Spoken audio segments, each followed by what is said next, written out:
Bonjour Marie, Bonjour Mika, comment vas-tu? très bien et toi? Ça va super bien, merci. Merci d'avoir accepté notre invitation pour les Connected Stories. Avec plaisir. Alors le but aujourd'hui c'est de parler de toi. Ok. Donc voilà, explique-nous un peu qui est Marie. Qui je suis? J'ai pas l'habitude de parler de moi, de qui je suis.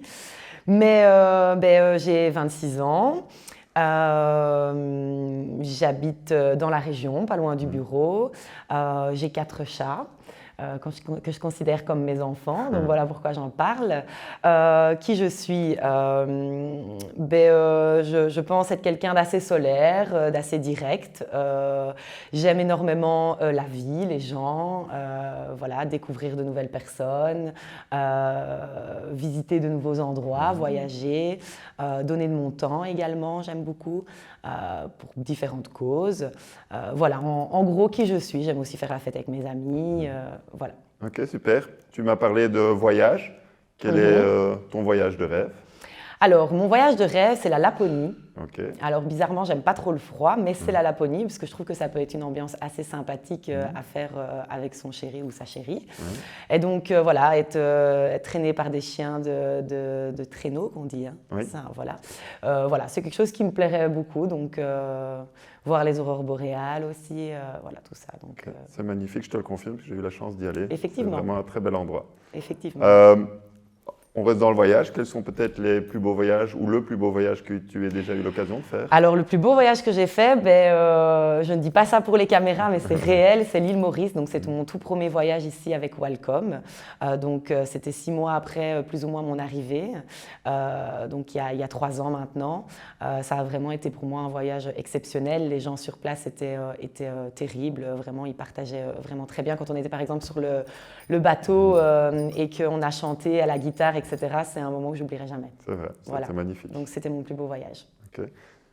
Tu es parti en voyage, donc ça veut dire que tu l'as gagné. Oui. Quelles sont pour toi les qualités nécessaires pour une bonne commerciale? Alors, les qualités nécessaires, je dirais, premièrement, c'est l'empathie, qui est très importante, l'écoute active également, et alors poser les bonnes questions, vraiment en écoutant les besoins des clients, aimer rencontrer les gens également, être assez ouvert d'esprit aussi, et s'intéresser réellement aux gens. Ok. Et quelles sont peut-être les difficultés de ton métier aujourd'hui? Je pense que les difficultés du métier, c'est que, surtout au début, je pense qu'il faut se faire mal. Il faut vraiment oser, il faut y aller.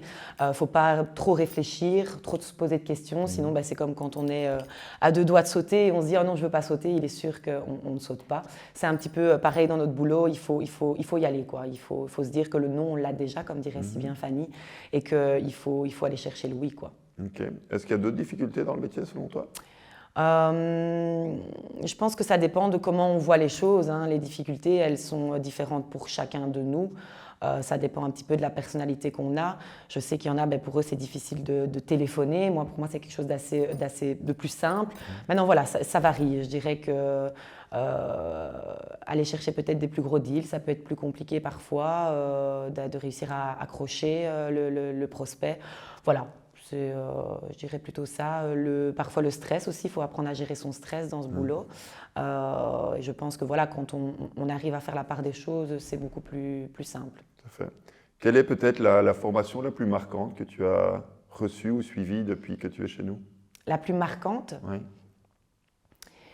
Je vais peut-être parler de celle d'hier parce que c'est celle pour le moment où je me suis vraiment dit ouais, ça me plaît, ça me parle, et où je me suis sentie vraiment hyper investie.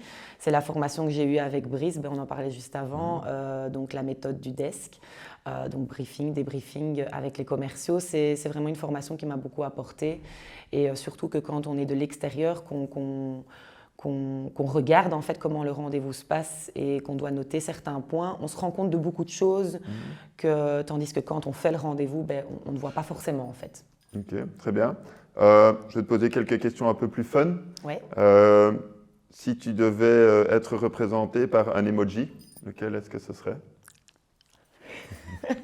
Tu peux nous le refaire? Pourquoi?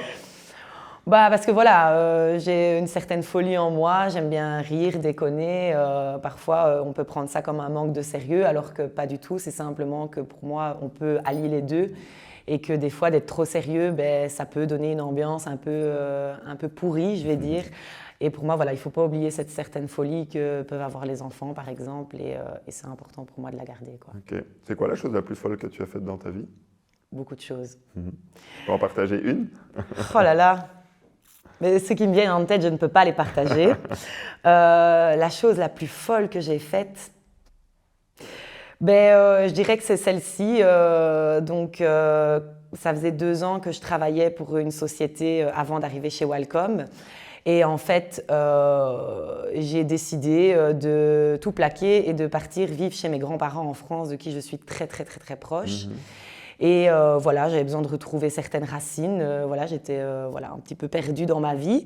Et donc, je suis partie, j'ai tout claqué, mon appartement, mon travail, et je suis partie vivre en France chez mes grands-parents. Voilà, je me suis vite rendu compte que mes attaches étaient ici, en fait, que mes amis, j'en avais besoin également. Et donc, je suis revenue au bout de 2 mois. Voilà, donc pour moi, c'est une des choses les plus folles que j'ai faites parce que j'avais vraiment tout, un travail, mon appartement, etc. Et j'avais quoi? J'avais 21 ans, 20 ans. Donc voilà, pour moi, c'était la chose la plus folle que j'ai faite. Ok. Et une dernière question, si tu pouvais participer à un événement majeur, à quoi est-ce que tu aimerais bien participer? Un événement majeur, c'est-à-dire, qu'est-ce que tu entends par là? Les Jeux Olympiques, la finale de la NBA, je ne sais pas. Un concert.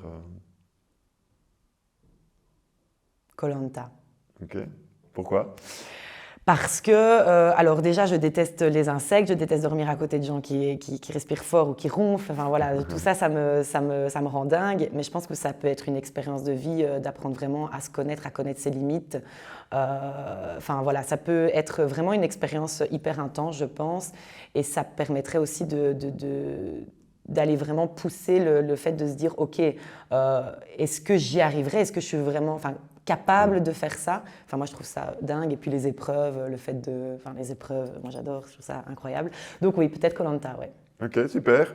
Merci beaucoup, Marie, pour ce partage et cet échange. De nouveau, avec plaisir. Ça a été très instructif. Voilà. Et merci à vous de nous avoir regardés et rendez-vous aux prochaines Connected Stories. Au revoir. Au revoir.